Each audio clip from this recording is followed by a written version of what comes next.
Yo, what is up, ladies and gentlemen? Welcome back to the channel. My name is Raynday, and if you clicked on this video, you either know me, you love our community, or you have yourself wanting to know a little bit about what pros do that you should be doing to actually improve your gameplay. Now, while we adjust some settings here, I want to say this video has kindly been sponsored by EA. They've got a brand new Octane edition that you can grab, very much like the Bloodhound editions that they have, and the Lifeline packs available in retail. You get to see the skins a little bit on this video here. They come with some great stuff. The Lifeline one comes with this angelic looking skin, and also you see a banner and as well as a badge, and you get some Apex coins with it. It's a great deal, and they just released the new Octane one, which I'm showing you in that top right corner right now.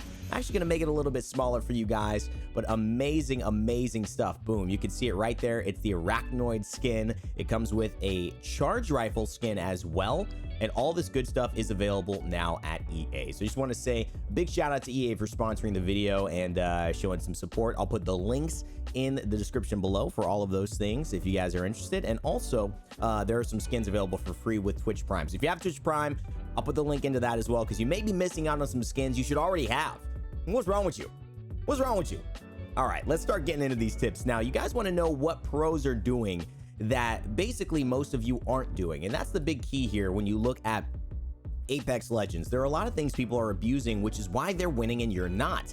And I want to talk about those things and give you a clear step-by-step guide on the 5 most important things right now in Season 4 that I could come up with based on my time playing that were really separating better players from worse players. Now, I'm coming from this in a position where I'm still playing ranked. I cast the game, I commentate, but I'm excited to hopefully share a little bit of knowledge and see if you guys relate to this.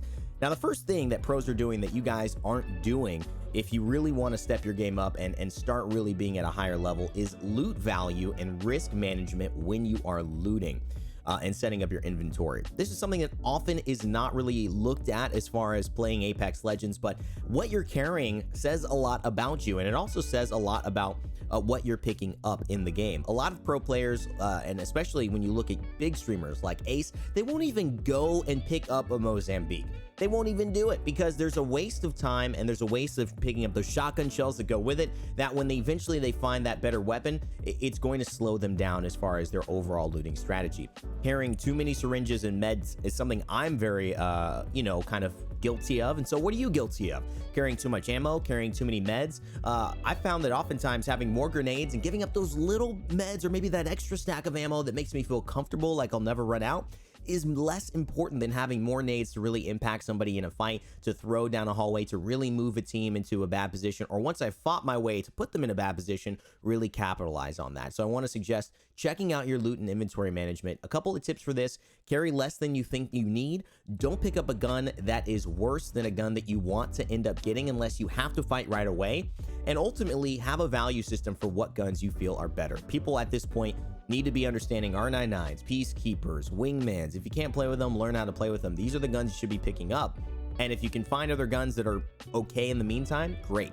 But pick up the guns that are better when you come across them. Good players play with the same 4 or 5 guns almost every single game, and that's because those guns are better than the other ones that you're trying to use. Prowler could join that list this season as well. All right, number 2. Let's get to number 2. One thing that pros do that I've seen a lot of bad teammates do, I've also done in my videos, pinging armor or helmets or weapons or attachments or scopes for your teammates. And if you find yourself not doing this enough, this could be one of the main reasons why you are not winning more games and you are not being successful in Apex Legends. Let me tell you why. What goes around comes around. I'm a big believer of that. Raynday can take the glasses off. It's not about intellectual. I think as a person, what you put out comes back. And I think when you create that goodwill with other players in the game by pinging things that they need or pinging the things you need, you end up opening a communication that ends up lasting much longer than just getting your items. This happens throughout the game. People start pinging more, they start communicating more, and they also feel like when you're in need of that extra shield battery, that extra med kit, instead of them holding onto it and not saying anything, they give it to you. And that ends up creating a goodwill, especially when you're playing with randoms. I think good players are unselfish. And I think that's one of the things. When you look at sometimes a lot of the wealthiest people in the world, they're very unselfish with what they do. I know everyone looks at Jeff Bezos and they say, oh my God, how do you have this much money, spread it out? But a lot of the people who have the most money do give away a lot of money. And I've seen a lot of that represented in my life as well. The people who don't have a lot of money, they end up kind of acting that way. And I think it's the same thing in Apex. What you create with your goodwill for pinging things for teammates, for letting ammo go. You never know. Dropping that extra stack of ammo, splitting a bat with a teammate could mean why that teammate helps you in a fight so that you don't die and you guys end up moving into 5th place, 4th place, and continuing in that final circle. So consider doing that more, and I think you will start winning more games. Plus, you'll just enjoy your time in Apex a lot more. Okay, this other one, which is huge, guys. Number 3, armor swapping and looting mid-fight. Now, Apex Legends made a huge change, and you may not be aware of this, but back in the day, and actually only a season and a half ago, you were not able to armor swap. And what this is taking an armor from a dead box, a loot box that somebody, say we get a kill right here. If this person dies, their armor, all these things are available, even though we're still in basically continuing the fight. Armor swapping would be going into that box, trading out their armor. So instead of healing and using the time for a battery, you could instantly have a fresh armor and ready to fight again. It's surprising for the enemies, it's most efficient for you, and it allows you to take advantage of the resources that you have. Now, when you're armor swapping and looting mid-fight, there used to be a thing in Apex that allowed people to shoot you, and then you would exit the inventory, and you would not be able to armor swap as long as you were taking damage. But that has changed, and now it's a good and a bad thing. Pros have this down so well that they can armor swap 2-3 times mid-fight and absolutely dominate a team they should not be able to dominate by adding 200, 300, 400 health to their health pool in the course of 30 seconds. But you may not be so good at that, but you got to get confident at pressing E, getting close, and also switching up that armor.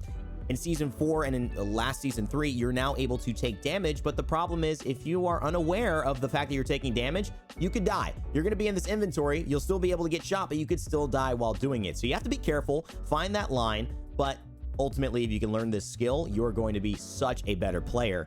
You're going to be able to contend with pros if you can just master this. It is one of the probably harder things to do when you're not a familiar first-person shooter player or a mechanical player like on a keyboard, but I would say that it's probably the most effective. Here's a tip. What I would try to do is understand that at least you know that if you can armor swap in a situation that is safe, try to do that and practice it. Armor swapping mid-fight while someone's shooting at you is probably the most advanced level of that. But one thing to remember is that you can armor swap, interact with that loot box, and then back up a little bit. Give yourself a few inches. It doesn't actually disengage you from looting that box if you stand a few feet away. You have a little bit of wiggle room to be able to interact, and that could get you behind a corner. It could get you a little farther away out of sight. It could allow you to duck, and dodge. So these are things to be noticing if you want to be a better player in Apex Legends. And I hope this is helping you guys. Some players I know are much better than this, and they already know this stuff. But some players aren't as good, and so they're trying to learn and they're trying to figure out some of these tactics that they would never know had they not watched videos like this. Because good players think it's just so rudimentary. Why would they even make a video explaining it? I'm trying to give you guys that information and hopefully give advanced players or more middle ground players a little bit of a technique or some advice on how to do it. And to remember, these are really important traits when you're playing at a high level. Okay, let's talk about number 4. Now, you've witnessed this a ton. Can you guess what it is? You've just seen it in this video a lot. Do you know what I'm going to say? Well, it's one of those things that doesn't get brought up in tip videos. I don't think I've mentioned it much in all of my tip videos as well. And don't worry, we're still working on 10 tips for Apex Legends Season 4. I know a lot of people have been waiting for that one, that series that's continued throughout all the seasons of Apex, so stay tuned for that. But swapping and tag teaming with your health pool as a squad is one of the best things that pros do that normal players never, ever do. When you go out on an island, a lot of people look to these fights and they think, you know what, I'm Tom Hanks, I'm Castaway, I'm by myself, I got Wilson and me. But that's not how it is in Apex Legends. You got a total health pool of potentially 600 health for you and your team. And if you're trying to utilize the most effective way to use that health, it would be sending one player in, allowing them to take some damage, get some damage off, and then when they drop out and they're getting low, one of your other teammates can now push in. Now, this keeps enemies chasing and using resources on you without actually knocking you and getting rid of that 200 health pool that you had to fight. Because the second one player on your team goes down, you now have 400 health to work with. If that, because you've probably already been fighting, you probably have less damage. This also, if you do it this way, gives one or two of your players time to fight while the other players are healing. If you do this right, you can send one player in or two players in, they take a little damage, the other player's healing, maybe they went in first. You swap that player who's now fully healed, goes and starts firing, throws a grenade, the other two players who are hurt starts healing up, and then you keep swapping. So you just use this pool indefinitely, and you never run out of that finite resource of health, which happens when you start getting knocked. It's all about avoiding the knock, and if you can tag team and if you can swap like that, you are going to find yourself having so much more success. Say you play with some buddies, say you just play with randoms, consider doing this, and you guys will find yourself winning many more fights, many more games, and you'll be using your resources to such a higher level than the enemy teams around you. It's going to be nearly impossible for you to not start winning or playing more, or at least winning more fights in general. It really does allow you to get those clutch heals off.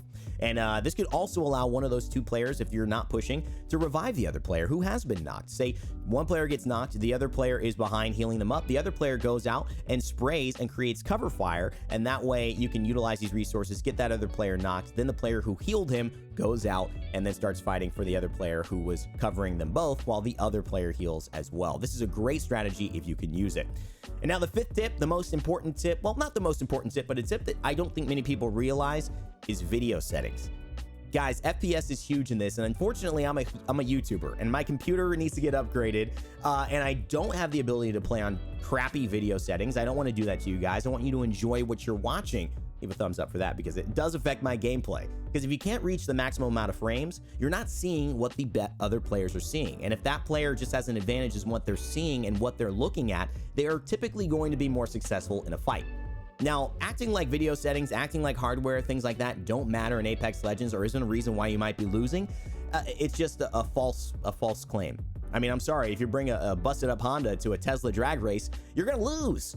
I don't care. I don't care anything. But what you can do is, if you have a Honda, you've taken care of it, you can try to max it out. You don't have to play it at high. You don't have to try to, overclock this. You can basically make sure that you have the settings that are giving you the maximum amount of frames so that you can actually play at your highest level. If you're not recording YouTube content, if you're not streaming, even if you're streaming, it doesn't really matter that much. You might find yourself improving just by looking at it. People who play on 144 hertz versus 60 hertz say they'll never go back to 60 hertz because it makes a huge difference, guys. Trust me when I say video settings and of course your hardware that you're working with is a big thing, and not everyone is fortunate enough to change it. So what I would say is try to adjust things to what your computer is, and maybe save up, maybe look at your PS4, your Xbox. That's the same that it can be, but try to make sure that you're doing it the best to your ability.